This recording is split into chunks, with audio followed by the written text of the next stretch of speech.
పొట్ట సమస్యలు, digestion issues ఇవన్నీ లివర్తోనే రిలేటెడా? ఇలాంటి డౌట్స్ అన్ని క్లారిఫై చేసుకోవాలంటే మనం ఒక స్కిల్డ్ పర్సన్ని అడిగి తెలుసుకోవాలి. లివర్కి సంబంధించిన ఎటువంటి సమస్యలు ఎక్కువగా కనిపిస్తున్నాయి? ఇవి చెప్పాలి అంటే they are all not independent entities. అంటే డిఫరెంట్ డిజీజెస్ కాదు, ఒకే డిజీజ్ బట్ డిఫరెంట్ స్టేజెస్. చిన్నపిల్లల్లో కూడా ఈ లివర్ సమస్యలు వచ్చే అవకాశాలు ఉన్నాయి?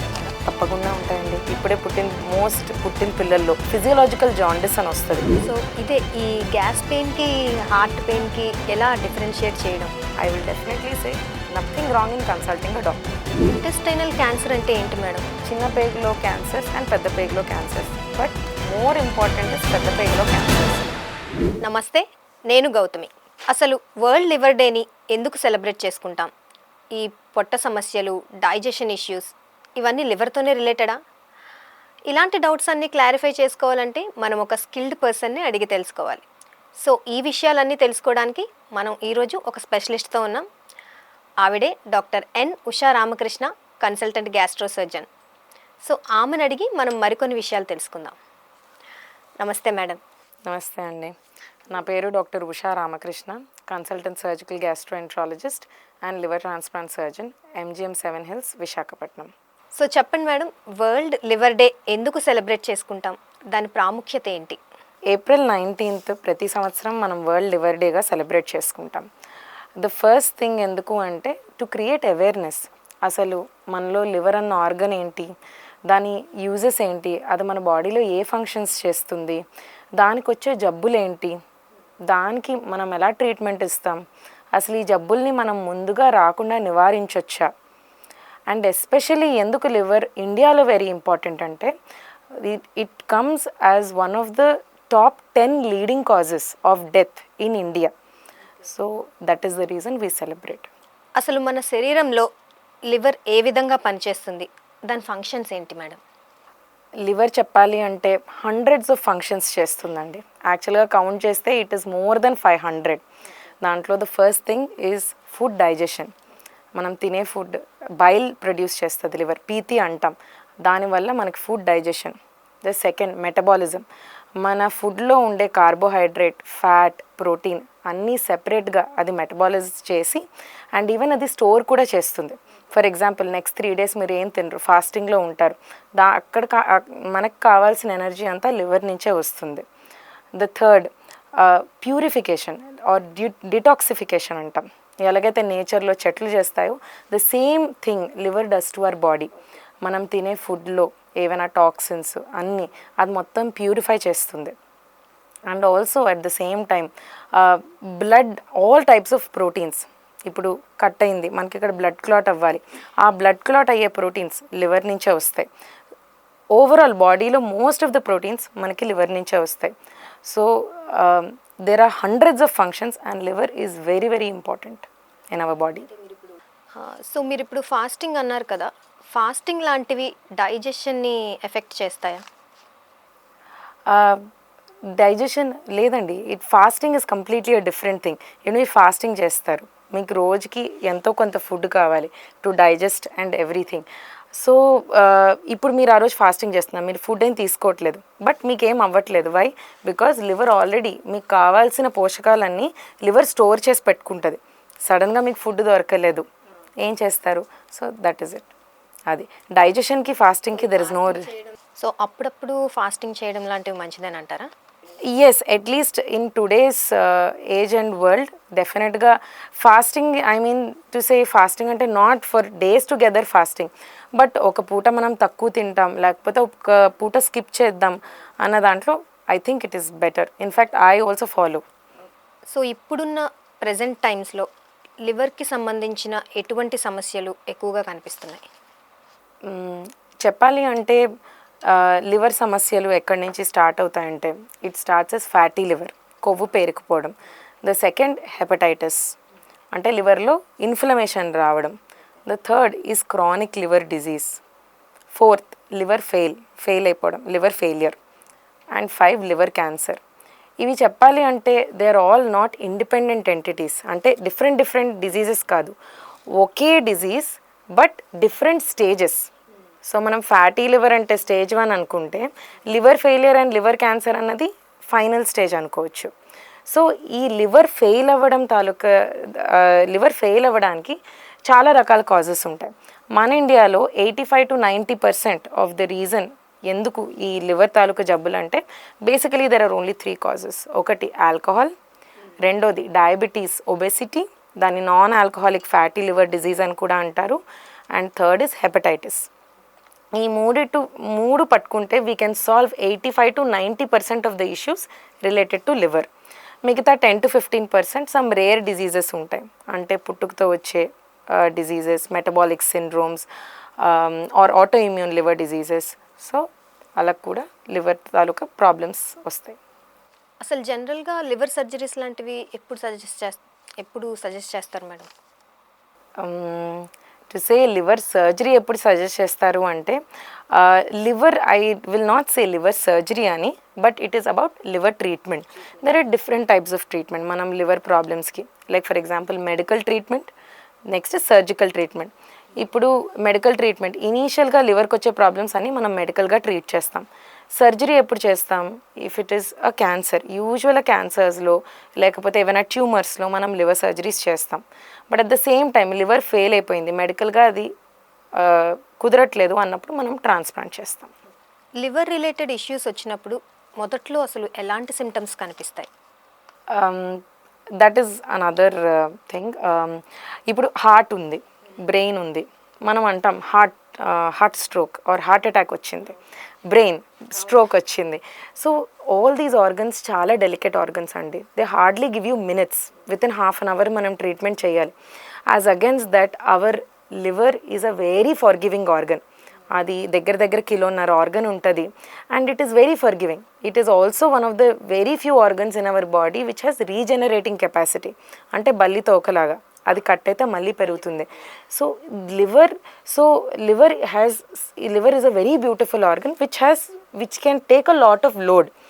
సో అందుకని ఇనీషియల్గా మనకి లివర్ పాడవుతున్నప్పుడు ఎప్పుడు మనకి సిమ్టమ్స్ రావు లివర్ పాడైంది అని.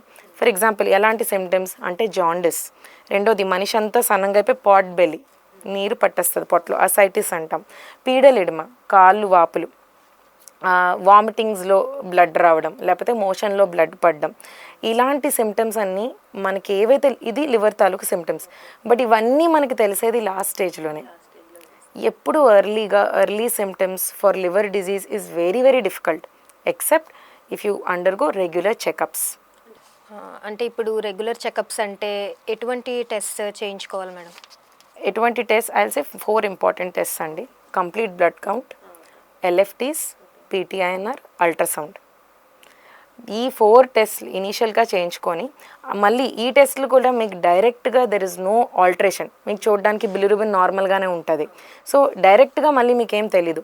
There are very indirect indicators like AST to ALT ratio or albumin is to globulin ratio, gamma glutamyl transferase correlation with other enzymes. ఇలాంటి very subtle things which your gastroenterologist will be able to tell you much better. So that is the only way we will know ఎర్లీగా liver పాడవుతుందని ఎర్లీగా ఎలా తెలుసుకోవాలి అన్నది. So చిన్నపిల్లల్లో కూడా ఈ లివర్ సమస్యలు వచ్చే అవకాశాలు ఉన్నాయంటారా? తప్పకుండా ఉంటాయండి. I think most of the ఇప్పుడే పుట్టిన పిల్లల్లో ఫిజియోలాజికల్ జాండిస్ అని వస్తుంది. ఫస్ట్ 2-3 వీక్స్ పిల్లలకి జాండిస్ వస్తుంది, but this is not related to liver. యూజువల్గా వాళ్ళకి ఫోటోథెరపీ అది పెడతారు, 2-3 వీక్స్లో ఈ జాండిస్ అన్నది సబ్సైడ్ అయిపోవాలి. బట్ కొన్ని లివర్ ఇష్యూస్ ఎలా వస్తాయంటే మోర్ దెన్ 2 to 3 వీక్స్ ఇంకా జాండిస్ కంటిన్యూ అవుతుందంటే ఫస్ట్ మనం రూల్ అవుట్ చేసుకోవాల్సింది biliary atresia. These are very common in children. And ఇలాంటి పిల్లలకి లెస్ దెన్ 2 months ఐడియల్లీ మనం సర్జరీ చేసుకోవాలి. అయినా కొన్నిసార్లు ఈ సర్జరీ కూడా ఫెయిల్ అయ్యి పిల్లలు లివర్ ట్రాన్స్ప్లాంట్కి వెళ్ళాల్సి వస్తుంది. అండ్ ఈవెన్ కొన్ని diseases like alpha one antitrypsin deficiency or Wilson's disease అని ఇలాంటి rare by birth congenital disorders ఉంటాయి. అప్పుడు కూడా ఈ పిల్లలకి లివర్ ట్రాన్స్ప్లాంట్ చేయాల్సి రావచ్చు. ఇలా ట్రాన్స్ప్లాంటేషన్స్ అన్నప్పుడు మెడికల్ ట్రీట్మెంట్స్తో కానీ థెరపీస్తో కానీ ట్రీట్ చేయొచ్చా? అంటే వీళ్ళకి పుట్టుకతోనే లివర్ పాడైపోయిందండి. సో యూజువల్గా వీ క్యాన్ కంటిన్యూ. ఇప్పుడు నేను మీకు చెప్పాను బిలియరీ ఎట్రీజియా అన్నది. యూజువల్గా we do surgery less than 2 monthsలో బేబీకి మనం సర్జరీ చేస్తే యూజువల్గా they have a success rate of more than 70-80%. అయినా కొన్నిసార్లు ఈ సర్జరీ కూడా ఫెయిల్ అయినప్పుడు చాలా ఫాస్ట్గా లివర్ పాడైపోతుంది కాబట్టి అప్పుడు మన దగ్గర ఇంకో ఆప్షన్ ఉండదు. Most of the liver problems మనం మెడికల్ మేనేజ్మెంటే ఇస్తాం. బట్ పేషెంట్స్ కొంచెం ఎర్లీగా వస్తే ఈ మెడికల్ మేనేజ్మెంట్ అన్నది సక్సెస్ రేట్ ఎక్కువ ఉంటుంది. ఎస్ దట్ టైం ఇంకా మన దగ్గర ఇంకో ఆప్షన్ ఉండదు. సో సర్జరీస్కి కానీ ట్రాన్స్ప్లాంటేషన్స్కి కానీ కాస్ట్ రేంజ్ ఎలా ఉండొచ్చు? Cost range will depend upon patient మన దగ్గరికి ఎలా వచ్చారన్నది. ఎనీ టైం పేషెంట్ నాకు వాకిన్ ఓపీడీ వచ్చారు అంటే we'll have a lot of time. మనం మెడికల్గా పేషెంట్ని ఇవాల్యుయేట్ చేసుకొని ఇంకా మనం మెడిసిన్స్ ఏమైనా బెటర్ ఇవ్వచ్చా, పేషెంట్కి మనం మెడికల్గా ఇంకా ఎక్కువ రోజులు మేనేజ్ చేసుకోవచ్చా అన్నదాన్ని బట్టి. రెండోది, if it is liver transplantation, patient ఇంకా ఎండ్ స్టేజ్లో ఉన్నారు, ఐసీయూలో ఉన్నారు, ఇంకా లివర్ ఫెయిల్ అయిపోతుంది, ఇంకా మన దగ్గర ఇంకో ఆప్షన్ లేదు. ఇది మెయిన్. ఎందుకు లివర్ ఫెయిలియర్ అంటే సేమ్ మనకు అదే కిడ్నీలో అనుకోండి, కిడ్నీ ఫెయిల్ అయితే మన దగ్గర ఇంకో ఆప్షన్ ఉంటుంది, like for example dialysis, then we can think about renal transplant. కానీ మనకి లివర్లో there is no other option. పేషెంట్కి లివర్ ఫెయిల్ అయింది అంటే the only other option is transplantation. అప్పుడు అలాంటి వాటిల్లో it can start from 20-25 lakhs the whole procedure. అలాగా డిపెండింగ్ అగైన్ పేషెంట్ ఆ టైంలో పరిస్థితి ఎలా ఉంది, హౌ ఇస్ హిస్ సిచ్యువేషన్ అన్న దాన్ని బట్టి. సో జనరలీ గ్యాస్ట్రిక్ పెయిన్ వచ్చినప్పుడు ఇంట్లోనే ట్యాబ్లెట్స్ యూస్ చేయడం లాంటివి, అంటే ఈ సెల్ఫ్ మెడికేషన్ లాంటివి చేయడం కరెక్టేనంటారా? ఐ విల్ సే అండి, మీరు ఏదైతే గ్యాస్ట్రిక్ పెయిన్ అంటున్నారు అంటే ఎపిగ్యాస్ట్రిక్ పెయిన్, ఇక్కడ వస్తుంది పెయిన్ వచ్చి ఇక్కడ గ్యాస్ పట్టేయడం, తిన్నప్పుడు పొట్ట పొంగిపోవడం. నాకు తెలిసి ఆబ్వియస్లీ ప్రతి చిన్నదానికి మీరు హాస్పిటల్కి వచ్చేసేయండి అనడం ఇట్ ఈస్ నాట్ పాసిబుల్, ఎవరికి పాసిబుల్ కాదు. బట్ యూజువల్గా ఏదైనా ఇంట్లో రెమెడీస్ వల్ల తగ్గుతుంది అంటే అది ఆ పూట, లేకపోతే 1-2 రోజుల్లో. అంటే హోమ్ రెమెడీస్ కాకుండా ఇంట్లోనే ట్యాబ్లెట్స్ యూస్ చేయడం without doctor's prescription, is that good అండి? Definitely I will say there is nothing wrong. You go ఒక పాయింట్ ఆఫ్ వేసుకోవడంలో కూడా there is nothing wrong. But that's what I'm telling you, home remedy కానీ self medication కానీ should be restricted to half a day or 1 day. 1 day కంటే ఎక్కువ మీకు తగ్గట్లేదు అంటే ఒకేసారి ఎక్కువ tablets తీసేసుకోకుండా I think that time you should definitely consult a doctor. There is something wrong. So let us see. అది కూడా ఒక రీజన్ అండి. ఫర్ ఎగ్జాంపుల్ ఫీవర్ వచ్చిందని పారాసెటమాల్స్ ఎక్కువ తీసేసుకుంటూ ఉంటారు. That is also reason liver పాడవడం. So before you go for extended self medication ఒక 1-2 days తర్వాత please consult a doctor. So madam, digestion issues లాంటివి ఈ వేరే హెల్త్ కండిషన్స్ వల్ల వస్తాయా? తప్పకుండా రావచ్చండి. When we're talking about digestive issues అంటే తిన్నప్పుడు మీరు కంఫర్టబుల్గా లేరు, తిన్న తర్వాత యు ఆర్ నాట్ కంఫర్టబుల్, లేకపోతే తిన్న వెంటనే దాన్ని వాంతి చేసేయాలని ఉంటుంది. It can range from simple అంటే గ్యాస్ట్రైటిస్ అంటాం కదా, పొట్టలో అల్సర్లు ఉండడం దగ్గర నుంచి పేగులు మడత పడిపోవడం వరకు. It can range from a very small problem to the most major problem which is life threatening. So definitely మీకు వస్తూ ఉంటాయి. అండ్ ఈవెన్ కొన్నిసార్లు ఎంతోమందికి గ్యాస్ పెయిన్ వస్తూ ఉంటుంది, కానీ ఎవెన్చువల్లీ చూస్తే పేషెంట్కి అది హార్ట్ ప్రాబ్లం. అలా ఇదే ఈ గ్యాస్ పెయిన్కి హార్ట్ పెయిన్కి ఎలా డిఫరెన్షియేట్ చేయడం? ఎస్ దట్ ఈస్ వాట్, అందుకనే నేను మీకు అంటున్నాను. So when you are having digestive issues there is nothing wrong, you take a consultation. ఒక ఈసీజీ తీయించుకోవడంలో తప్పేం లేదు. ఒక అల్ట్రాసౌండ్ లైక్ ఫర్ ఎగ్జాంపుల్ దాంట్లో గాల్ బ్లాడర్ స్టోన్స్, మీ లివర్ స్టేటస్ కనిపిస్తూ ఉంటుంది. ఇంకా మీకు మోషన్లో కూడా దాంతో రిలేటెడ్ ఏమైనా ప్రాబ్లమ్స్ ఉంటే I will definitely say nothing wrong in consulting a doctor. So overall digestive health improve చేసుకోవాలంటే ఏమేం ఫాలో అవ్వాలి? The first is please treat your body as a temple. I will say that is the most important thing. ఏది పడితే అది please don't eat junk food, outside food. So what you should eat అంటే very fresh fruits, fresh vegetables, fresh food ఏదైతే ఫ్రెష్గా, and have lot of water. So food is very very important. మీరు whatever you are eating that is what you are. మీరు అలాగా you should take very important care. The second is avoid smoking and alcohol. ఇది వరకు they said even one glass of alcohol is also okay, but ఇప్పుడు latest WHO guidelines also says that not even 1 glass of alcohol is safe for the body. So avoids, yes, completely quit చేయాలి. So no smoking, alcohol. And I think ఎక్కడో దగ్గర our side at least in India మనము emotional attachment ఎక్కడో దగ్గర తెంపేసుకోవాలి with food and alcohol. హ్యాపీగా ఉన్నాం, party చేసుకోవాలి, ఫుడ్ అండ్ ఆల్కహాల్. ఇంట్లో నేను బాధగా ఉన్నాను, ఒక్కరినే ఉన్నాను, food and alcohol. Yes, exactly. Celebration, festival ఉంది, ఫుడ్ అండ్ ఆల్కహాల్. పేరెంట్స్ వచ్చారు, లేకపోతే ఇంట్లో పెద్ద ఫంక్షన్ ఏదో ఉంది, లేకపోతే ఫెస్టివల్ ఉంది. సో మనం ఎక్కడో దగ్గర we are attaching food and alcohol to every emotion we have. అలా కాకుండా మనం తినే ఫుడ్ మనకి నరిష్ చేయాలి, మన బాడీకి ఎనర్జీని ఇవ్వాలి అని ఆలోచించి మనం తింటే it will make a lot of difference. And third is definitely weight management. Over weight definitely should not be there. Please undergo some dietary రొటీన్సో లేకపోతే ఎక్సర్సైజో, that is definitely very helpful for the body. The fourth, నేను already మీకు regular checkups చెప్పాను. Especially if you are an active alcoholic, please undergo these test. ఒకవేళ above 30 years, ఇప్పుడు నేను చూసే చాలామంది పేషెంట్స్ mid-20s, late 20sలో కూడా ఉన్నారు whose liver is getting affected. So immediately as soon as you're 30, please undergo these test. And last but not the least, లివర్లోనే ఉంది live. It is an organ which helps you to live a very fulfilling life. And అన్ని ఆర్గన్స్ని ఇది set చేసి ఉంచుతుంది. It maintains a balance. So definitely take care of your liver. So ఈ piles ఇటువంటి issues ఉన్న వాళ్ళు కూడా గ్యాస్ట్రోఎంట్రాలజిస్ట్నే కన్సల్ట్ చేస్తారా? మనం చేస్తున్నామండి. We are also looking after patients who are having, అంటే దాని పెరియానల్ ప్రాబ్లమ్స్ అంటామండి. అంటే మోషన్ దగ్గర వెళ్ళే ప్రాబ్లమ్స్, అవి మోర్ దెన్ 10 రకాల డిఫరెంట్ వెరైటీ ప్రాబ్లమ్స్ ఉంటాయి.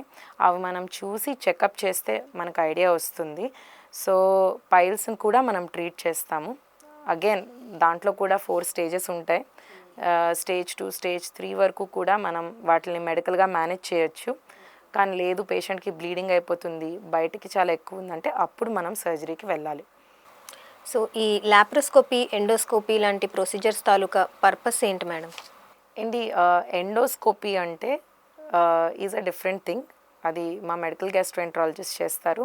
ఎండోస్కోపీ అంటే అది మనం నోటి ద్వారా పైప్ వేసి అట్నుంచి మనం ఈసోఫేగస్ అంటే అంగవాహిక తర్వాత పొట్టని మనం చూసి అక్కడే ఏమైనా ప్రొసీజర్స్ చేయాలా అంటే ఏమైనా చిన్న ట్యూమర్లు తీయడం, లేకపోతే అది ఎండోస్కోపీ. సో ఎండోస్కోపీస్ ఏదైతే మనం నోటి ద్వారా వేస్తాం, కొన్నిసార్లు కొలెనోస్కోపీ అంటే కింద నుంచి కూడా వేస్తాం. అంటే మనం ఫుడ్ పైప్ లోపలికి వెళ్ళేది ఎండోస్కోపీ అంటాం. లాప్రోస్కోపీ అంటే ఇది వరకు కాలంలో సర్జరీలన్నీ ఓపెన్ సర్జరీలు జరిగేవి. అంటే కట్ చేసి ఓపెన్ చేసి మనం అక్కడ ఏదైతే సర్జికల్ ప్రొసీజర్ చేయాలో చేసి దాని తర్వాత కుట్టి బయటికి రావడం. బట్ ఇప్పుడు మనకి we're able to do this laparoscopically. అంటే మనం దాని బదులు ఒక 3-4 హోల్స్ పెడతాము. We go to that organ, we finish whatever procedure we want and we come out. Laparoscopic procedures అన్నది నేను చేస్తాను. ఎండోస్కోపిక్ ప్రొసీజర్స్ అన్నది మా మెడికల్ గ్యాస్ట్రోఎంట్రాలజిస్ట్ చేస్తారు. ఇంటెస్టైనల్ క్యాన్సర్ అంటే ఏంటి మేడం? అసలు ఎందుకు వస్తాయి మనకి? ఇంటెస్టైనల్ క్యాన్సర్ అంటే we can start right from small intestine and also large intestine. Small intestine అంటే చిన్న పేగులో క్యాన్సర్స్ అండ్ పెద్ద పేగులో cancers. But more important is పెద్ద పేగులో క్యాన్సర్స్. మనకి అది కూడా it's a very very leading cause of death. I think 3rd or 4th leading cause of death in India as well as in the world. Colorectal cancers అంటారు, పెద్ద పేగు cancers. So ఇవి ఎందుకు వస్తాయంటే the main reason for this is smoking, colorectal cancer. And the second is ఈ ఫెమిలియల్గా కూడా రావచ్చు. అంటే ఇంట్లో ఎవరికైనా కోలోరెక్టల్ క్యాన్సర్ ఉంటే నెక్స్ట్ జనరేషన్స్ కూడా వచ్చే ఛాన్స్ ఉంటుంది. And third, mainly fibre less diet తినడం. డైట్లో ఫైబర్ సరిగ్గా లేకపోవడం వల్ల కూడా కోలోరెక్టల్ క్యాన్సర్స్ రావచ్చు. Small intestinal cancers are comparatively rare. But అవి ఒకసారి వచ్చాయంటే పేషెంట్ తొందరగా ప్రెజెంట్ అవుతారు, ఎందుకంటే పేషెంట్కి తొందరగా నొప్పి వస్తుంది. సో ఈ మధ్య బాగా వింటున్నాం gut health is very important అని. సో గట్ హెల్త్ని ఇంప్రూవ్ చేసుకోవాలంటే ఏం చేయాలి? గట్ హెల్త్ ఇంప్రూవ్ చేసుకోవడానికండి the same thing which I've already told you. good food. You should see what you're eating. Fresh fruits, vegetables, green leafy vegetables, um, everything like ఇప్పుడు మనం it's simple replacements I think gut health like ఈరోజు చాలా వేడిగా ఉంది we are having a Pepsi instead of try to switch it with coconut water. So small changes like this can help your gut health. And obviously exercise, ఎక్కువసేపు కూర్చోవడం, that also ruins your gut health. Junk food ruins your gut health. So all precautions in general, there is nothing as gut health and health. నార్మల్గా pulses తినడం అంటే pulses తీసుకోవడం లాంటిది మంచిదే, but కొంతమందికి పప్పు పదార్థాలు తినడం వల్ల డైజెషన్ ఇష్యూస్ వస్తుంటాయి. ఎందుకు మేడం? ఇది ఇట్ ఈస్ బికాజ్ పప్పుల్లో ఫైటేట్స్ అని ఉంటాయండి. కొంతమందికి అవి పడవు. బట్ ఇవన్నీ పడకపోతే నార్మల్గా చిన్నప్పటి నుంచి పడకుండా ఉండాలి. బట్ వీళ్ళకి towards middle age or towards older age వాళ్ళకి పడకుండా ఉంటుంది. That is the reason is either you are consuming too much food. ఎక్కువ ఫుడ్ తిన్నప్పుడు కూడా మీకు అది అరగినట్టు అనిపించదు. సో ఫర్ మీ, మీరు ఒకవేళ పప్పు తింటే try to eat it in day time. And మీరు తిన్న వెంటనే ఒక half an hour immediately don't go to sleep. ఒక హాఫ్ అన్ అవర్ మీరు తిరగడం. Usually this should set. లేదు ఇంకా పప్పు తినడం వల్ల డైజెషన్ ఇష్యూస్ వస్తున్నాయంటే మాత్రం స్పెసిఫిక్గా పప్పు అంటే try to replace with easy dals. అంటే moong dal is very easy to digest. అంటే చనా దాల్ కంటే moong dal is easy to digest. So try to work out replacements. లేదు ఓవరాల్ ఫుడ్ డైజెషనే ప్రాబ్లమ్గా ఉందంటే then is there any other reason. Acid reflex అంటే ఏంటి మేడం? యాసిడ్ రిఫ్లెక్స్ అంటే ఫర్ ఎగ్జాంపుల్ మనకి అంగవాహిక ఉంటుంది, మనం ఫుడ్ తింటాం, అంగవాహిక is food pipe, and then stomach ఉంటుంది. యూజువల్గా స్టమక్లో మనకి చాలా స్ట్రాంగ్ యాసిడ్ ఉంటుంది, pH of 2 to 3, which is very strong acid. And ఈ అంగవాహికలో మనకి ఏది ఉండదు. It is a plain just a food pipe. ఎప్పుడైతే అక్కడ ఉన్న ఒక గేట్ ఎంట్రీ అంటే మనకి అంగవాహికి స్టమక్కి ఉన్న ఎంట్రీ అది కొంచెం లూజ్ అవుతుందో ఈ యాసిడ్ అన్నది అంగవాహికలోకి వెళ్తుంది. అప్పుడు యాసిడ్ రిఫ్లెక్స్ అయ్యి ఇదంతా మండడం అది అంటారు. దాన్ని GERD అంటారు, గ్యాస్ట్రోఇసోఫేజియల్ రిఫ్లక్స్ డిజీజ్. అప్పుడప్పుడు త్రేన్పులు వస్తుంటాయి కదా, అసలు త్రేన్పులు వస్తున్నాయంటే ఏంటి అర్థం? ఇవి కడుపులో సమస్య వల్లేనా? ఎవ్రీథింగ్ ఆల్ దీస్ ఆర్, నేను ఇందాక మీకు ఎలా చెప్పానో లివర్ లాగా, these are also the spectrum of the same disease. మీరు ఎక్కువ అంటే తిన్నారు, ద స్టమక్ ఇస్ అది స్టేబుల్గా లేదు, like the acid is going forward backward అలాగా మీకు వెళ్తున్నప్పుడు ఆటోమేటిక్గా మీరు బర్ప్ చేయాలనిపిస్తుంది. వెన్ యూఆర్ బర్పింగ్ ఏమవుతుందంటే పైకి వచ్చిన యాసిడ్ కిందికి it is the same thing అండి. That is your food is not getting digested properly, లేకపోతే మీరు ఎక్కువ ఫుడ్ ఒక్కసారి తీసేసుకున్నారు, లేకపోతే తిన్న వెంటనే పడుకున్నారు.